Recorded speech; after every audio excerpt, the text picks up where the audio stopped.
Top Gun Maverick crosses 900 million as its latest box office milestone, which is quite incredible. And I did have Andrew. Sorry, we're going to change it. So if anything I say now would defame his character over mine? Yes. Okay, well... I kind of like that. Can't think of anything on the spot. I thought of a lot of things, but nothing that can be said on air. You love Kenobi. Perfect. He'll love that. I can't. That'd be perfectly defamatory. So what I want to talk about here is first, Top Gun Maverick has now passed $900 million at the box office. I do think that it's going to hit $1 billion. It's only in its fifth week now, and it's barreling towards that number quite fast. And I want to talk about his comments in relation to what Chris Evans had said about Lightyear, because Lightyear barely scratched 50 million this past week and is looking at about a 50% drop this week. And there's actually articles here that are saying that Top Gun could unseat and become number one again. Like it might beat Elvis for top grossing movie this year. I've got two estimates, one from Box Office Pro and one from Variety or Deadline. Mm-hmm. They each kind of say different things, but I think their approaches to this process is why one resonates with one and why one resonates with the audience and one doesn't. I was really surprised at how low the estimate for Elvis was. 30 million, I think I saw. Are they saying for opening weekend? Opening weekend. Okay. Yeah. So that's extremely low. I mean, it's 2022. Who gives a hell about Elvis? Well, you can say that, but also like biopics are just one after the other. The Freddie Mercury one did really well. That did really well. The one with Rami Malek did really, really well. Yeah. So right here it says $900 million in the latest box office. And I want to talk to this about, earlier I was saying to Mary, I said, I think that Tom Cruise's approach to this is the perfect example. If we were talking about competing ideologies, now stay with me, I believe that the capitalist approach that Tom Cruise takes here, as opposed to the ideological approach taken by Disney, which we'll talk about in the last article, proves why one has been successful so long and one is a tried and true method and one is not. So it says, Tom Cruise predicts a bright future for the film industry as Top Gun Maverick nears $1 billion. So he turned up at the ongoing Cine Europe exhibition, and he gave a speech in Barcelona, and he says basically, Top Gun Maverick is already Tom Cruise's highest grossing film ever. It is now on track to put him in the $1 billion club as well, and the Hollywood veteran couldn't be more elated. Here's what he said. I came here just to thank you for everything. I know what it takes to do what you do. Thank you for allowing me to have the career I've had.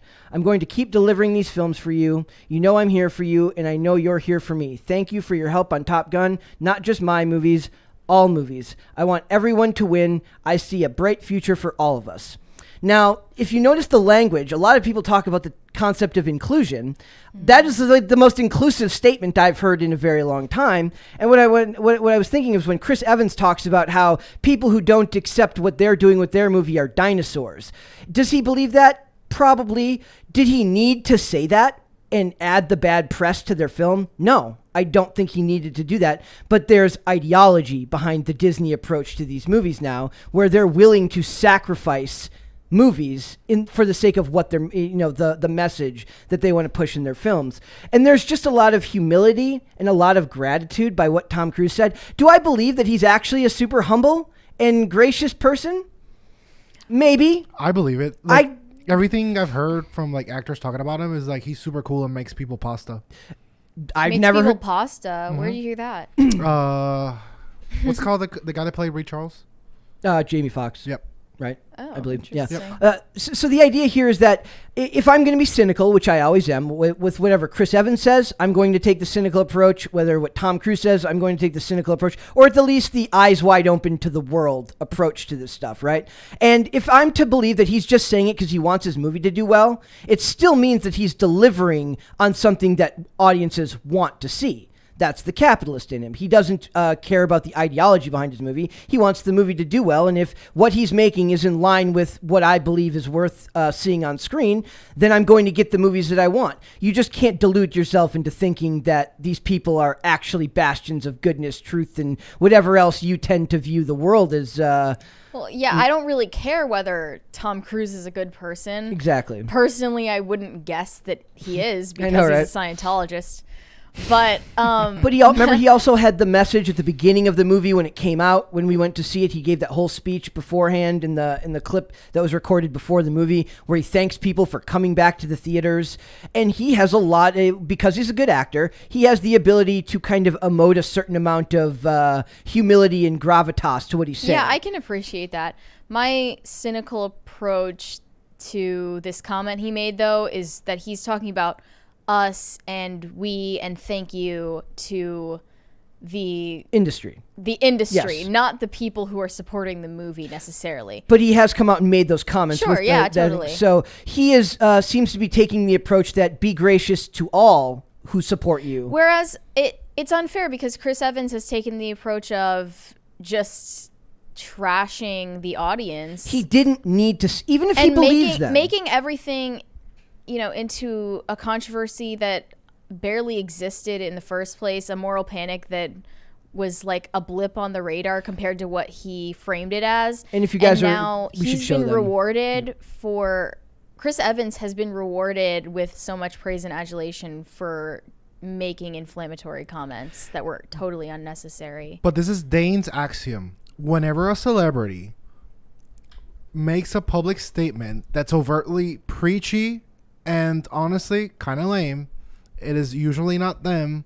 It is their absolutely reprehensible PR agent. Okay, so you don't think that maybe Chris Evans, though I do believe Chris Evans probably believes what he's saying. We can blame everything on PR teams, but at the end of the day, you're not being forced to make comments on social issues. And for the people that don't remember, this is basically he said that he criticized the countries that decided not to show Lightyear because of the same-sex kiss that was in the movie, which was just a blip on it was literally blink and you miss it, as everyone said. And the funny thing about this is, had he just stayed quiet, that wouldn't have ruined the press cycle leading up to the movie. It might have said more about his own faith in the movie being able to do well without him causing a big media circus. Because they want to be able to blame us for it not working. Right. But at the same time, they're going to keep up the PSYOP headlines that are like, Lightyear's doing fantastic, and it just shows that the Chinese box office is totally irrelevant. I mean, it's also, it's, now that I know the statement, it's not, it's not like, if he believes it, it's perfectly fine to say. But the thing is, I don't know if these things need to be said, as you guys are saying, every time.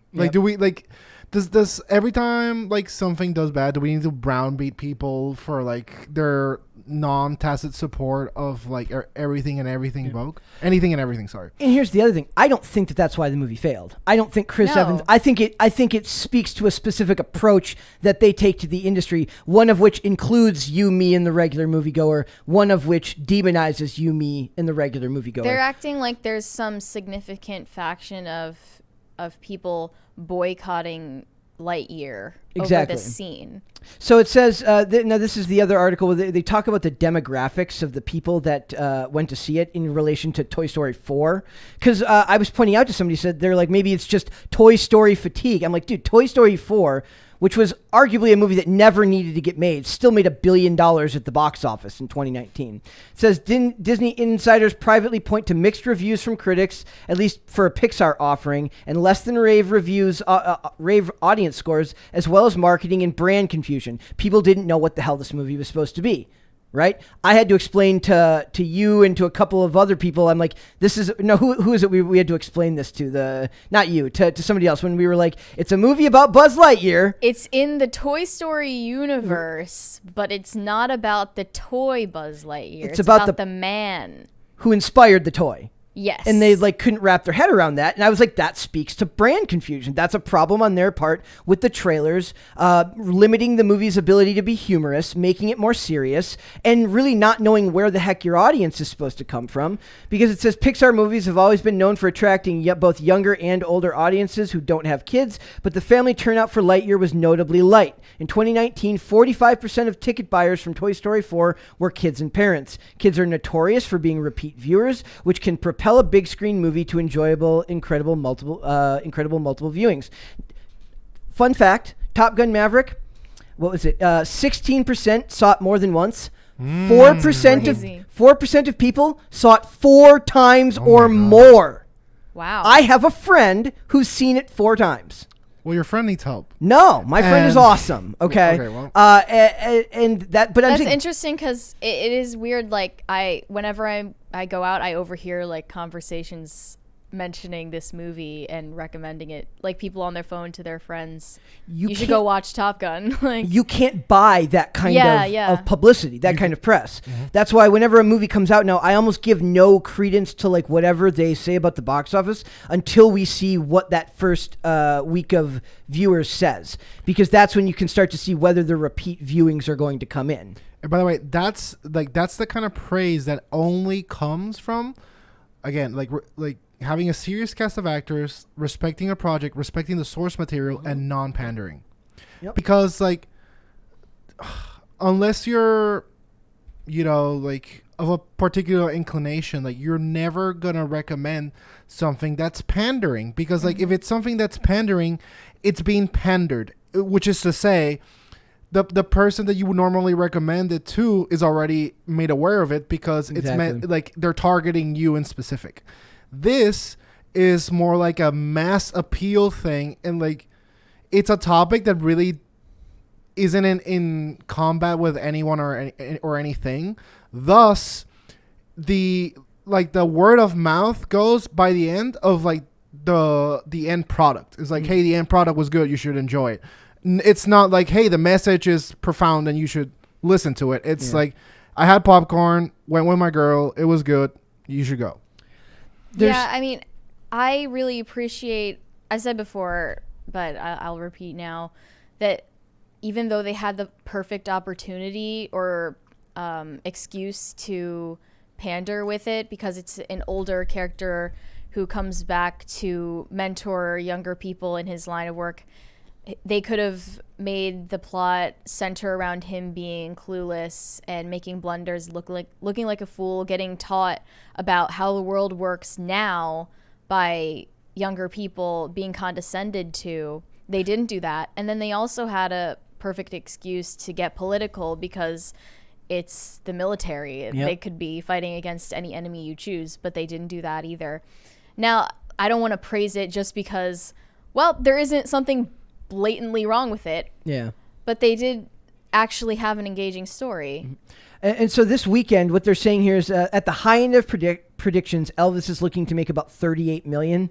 The other predictions I saw between 30 and 32.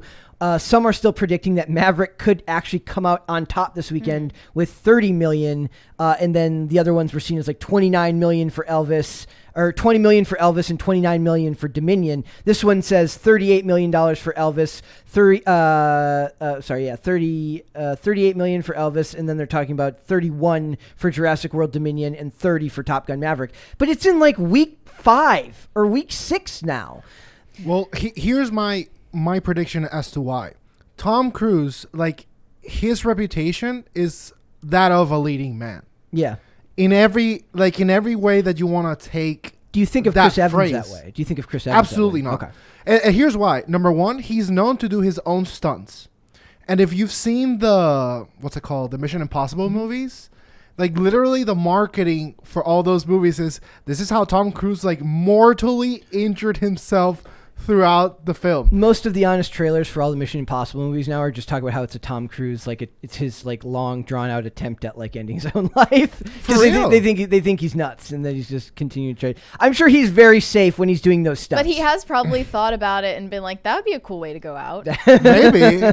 And it would. is the Yeah. thing. So you Yeah. think that Tom Cruise kind of invokes the idea of the leading man more than most people? He's a guy's guy, you know. He dates hot chicks. He does stunts. He drives cool cars, you know. He showed up to the premiere in a helicopter. Yeah. He tells Matt Lauer to shut up. Like, it's all so good. He's a lot better as a leading man than Chris Evans and like other people his age, like Leonardo DiCaprio. Yeah. Yep. I mean, I would disagree with DiCaprio because I just think he's a better actor.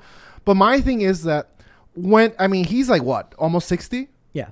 Tom Cruise is, I think he's 50 something. Right. So like, he can't break his legs doing stunts forever.